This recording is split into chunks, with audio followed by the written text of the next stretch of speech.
Video शुरू करने से पहले आपको बता दें कि यदि अभी तक आपने हमारे चैनल को सब्सक्राइब नहीं किया है तो अभी कर लें और साथ में नोटिफिकेशन घंटी को भी दबाएं ताकि हमारी वीडियो सबसे पहले आप तक पहुंच सके। बंधुओं, अब एक शुभ घड़ी आपके करीब आ रही है। धीरे धीरे सरकती हुई आपके करीब आ रही है और आपको बता दूं, ये बड़ी कीमती घड़ी है। अंतर ध्यान की याद आपको करवाएगी और जल्द ही आपके भीतर निज धर्म की तरंगें उठेंगी। बस अब चूक मत जाना। अब इस घड़ी को छिटक मत जाने देना, जोर से पकड़ लेना। अब पकड़ने योग्य आपके पास है। ध्यान रखना, जिनके पास कुछ नहीं है उनके पास गंवाने को भी कुछ नहीं होता, और जिनके पास कुछ है उनके पास गंवाने को भी कुछ होता है। कहावत तो आपने सुनी होगी, नंगा नहाए तो निचोड़े क्या। ये संसार है, यहां जन्मों जन्मों की वासनाएं इंसान को घेर कर बैठे रहती हैं। बाहर की जन्मों जन्मों की आदतें आदमी को खींचती हैं। हजारों तरह की बाधाएं खड़ी करती हैं, और ये मन है, ये अपने ही तर्क देता है, कहता है कि ये करो और ये ना करो। बंधुओं, कौन मरना चाहता है? मन भी मरना नहीं चाहता। इसलिए आपसे कहता हूं कि वक्त के रहते कदम को आगे बढ़ा दो। सुबह अब करीब है, क्योंकि आखिरी तारे भी अब ढलने लगे हैं। सूरज उगा के अब उगा। बस जरा प्रतीक्षा, थोड़ा धैर्य रखना। आपके जीवन में वो महत्वपूर्ण घटना घटेगी जिसकी तलाश में आपने अब तक अपना जीवन बिताया है। एक बार आपके भीतर जो पुकार है वह आपको सुनाई पड़ जाए, देखना आपके पंख लग जाएंगे। आपके भीतर जो संपदा है, जो भूमा भगवान का साम्राज्य है, बस उसकी एक झलक आप देख लोगे तो सूर्य ही नहीं उगेगा, बल्कि आपके जीवन में एक नई क्रांति होगी। बंधुओं, 20 जुलाई को भगवान विष्णु का शयन काल प्रारंभ हो जाएगा, जिसे चातुर्मास कहते हैं।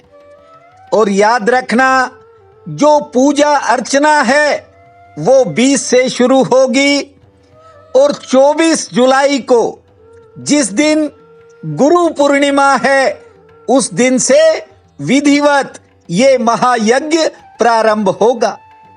बंधुओं, मैं इस महायज्ञ को YouTube पर नहीं लाना चाहता और ना ही निज धर्म इस पर सुनाना चाहता हूं। बस जो चाहवान होंगे, जो भावुक लोग होंगे, उन तक वीडियो अपने आप पहुंच जाएगा। मैंने अपने जीवन में बहुत बार चातुर्मास किया है, और 2010 में तो बड़े स्तर पर किया था। लेकिन क्या होता है, ज्यादा भीड़ इकट्ठी हो जाती है, और जो मैं चाहता हूं वह हो नहीं पाता। और आपको बता दूं, ये चातुर्मास एक महान पुण्य के कार्य हेतु कर रहा हूं, इसलिए बहन भाइयों को आहुति के लिए भी मैंने आमंत्रित किया। अब जिसके भाग्य में इसका फल पाना लिखा होगा तो उसे अपने आप ही मिल जाएगा। बंधुओं, पुण्य की जड़ सदा हरी रहती है, इस बात का ध्यान रखना। बरसों पहले एक महिला अपने पति के साथ बड़ी ही दीनहीन अवस्था में मेरे पास आई और अपनी व्यथा कथा उसने मुझे सुनाई। बहुत दुखी थी, पूछने लगी कि कोई उपाय बताओ।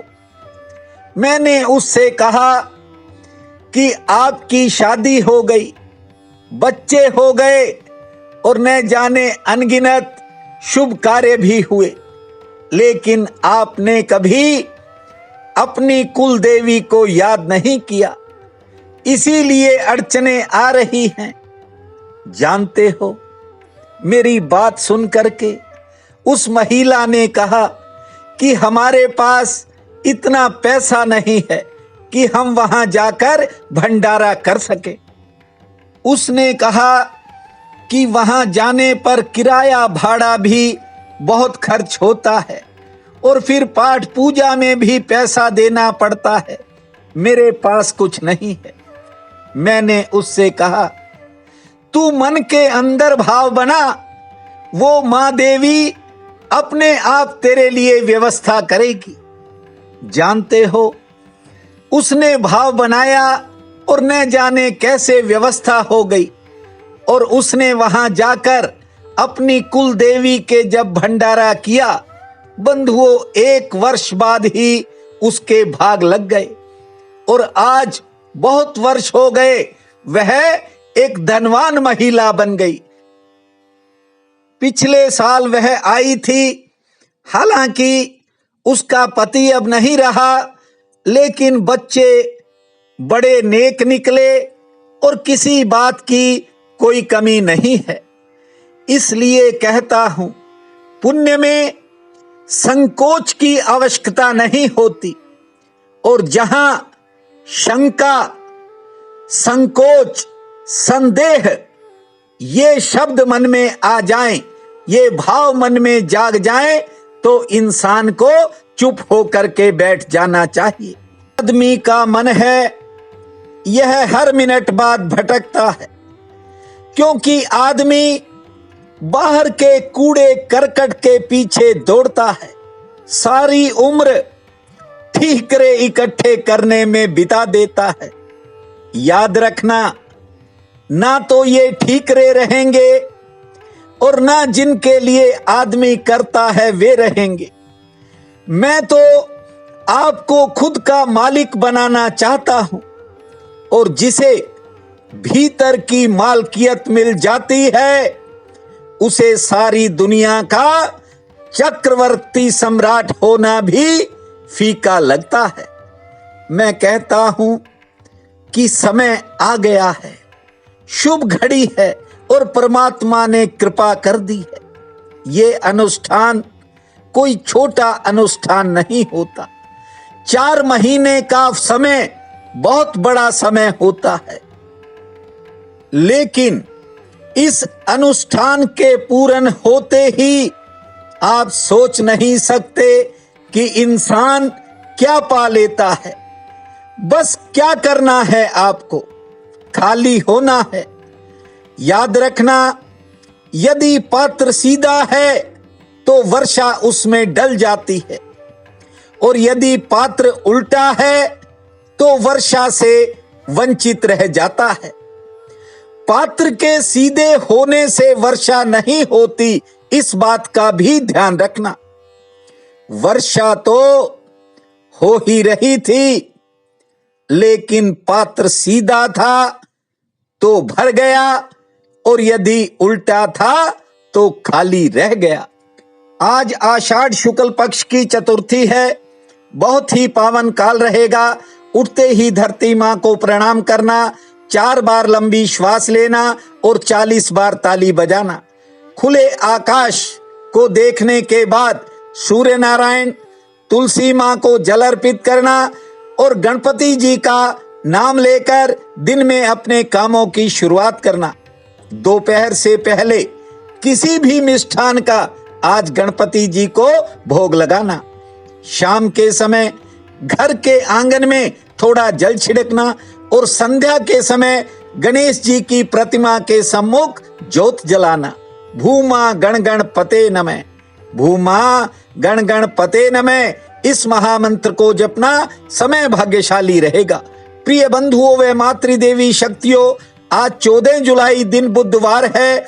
आप सबको मेरा नमस्कार है। आज का राशिफल इस प्रकार है। मेष, यदि कोई आपका काम रुका हुआ है तो वह किसी सहयोग से आज गतिशील होगा। संतान से सुख मिलेगा और सेहत संबंधी कोई चिंता मन को भी घेर सकती है। वृषभ, आज कारोबारी सितारे बेहतर हैं। मित्रों से मिलन का योग है। सेहत ठीक रहेगी। यात्रा संबंधी कोई योजना बनेगी। किसी के प्रति आपके विचार बदलेंगे। मिथुन, आज आमदन का कोई नया अवसर मिल सकता है, नया साधन मिल सकता है। नए खर्च से भी सामना होगा। हाँ, सेहत ठीक रहेगी लेकिन मन किसी बात से चिंतित हो सकता है। कर्क, कार्य क्षेत्र में अचानक आपकी व्यस्तता बढ़ेगी। संतान संबंधी कामों पर खर्चा होगा। कोई नई खरीदारी भी हो सकती है। व्यापार में उतार चढ़ाव भरा समय रहेगा। सिंह, आज कोई पुराने समय की बात मन को थोड़े समय के लिए बेचैन करेगी। आमदन के लिए दिन ठीक है। सेहत ठीक रहेगी। कुछ समय संघर्ष पूर्ण जरूर रहेगा। कन्या, मन में विचारों का उतार चढ़ाव रहेगा। कुछ नया करने को मन करेगा। कर्ज संबंधी कोई काम बन सकता है। स्वास्थ्य पक्ष आज थोड़ा प्रतिकूल है। तुला, मन में कुछ नए विचार पैदा होंगे। आज कोई नई मुलाकात का योग है। सेहत ठीक रहेगी और किसी से मनमुटाव भी हो सकता है। वृश्चिक, कारोबार से आमदन ठीक होगी। पुरानी मेहनत से फायदा मिल सकता है। सेहत पक्ष थोड़ा नरम है और आज कोई नया अनुभव प्राप्त होगा। धनु, आमदन के लिए नया रास्ता खुलेगा। किसी के प्रति मन में संदेह पैदा होगा। सरकारी कामों में प्रतीक्षा करनी पड़ सकती है और सेहत लगभग ठीक रहेगी। मकर, किसी दूसरे का काम आपके किसी जरूरी काम को प्रभावित कर सकता है। पुराने संपर्क का लाभ मिलेगा। मनोदशा में कुछ बदलाव होंगे और घरेलू मोर्चे पर कुछ नए खर्च भी होंगे। कुंभ, आज कोई निजी चिंता मन को घेरेगी। आमदन के लिए दिन ठीक रहेगा। कोई बड़ा फायदा भी हो सकता है। यात्रा टल सकती है और रुका हुआ काम गति पकड़ेगा। मीन, अचानक मन में कुछ बदलाव होंगे। कार्य क्षेत्र में मन पर दबाव रह सकता है। बिगड़े काम में सुधार का योग है। आज आपको कोई नई दिशा भी मिल सकती है और दोपहर बाद समय में अच्छा बदलाव होगा। आज का ये दिन आप सबके लिए अति शुभ फलदायी हो, यही मेरी प्रार्थना है। आप सबका बहुत बहुत धन्यवाद।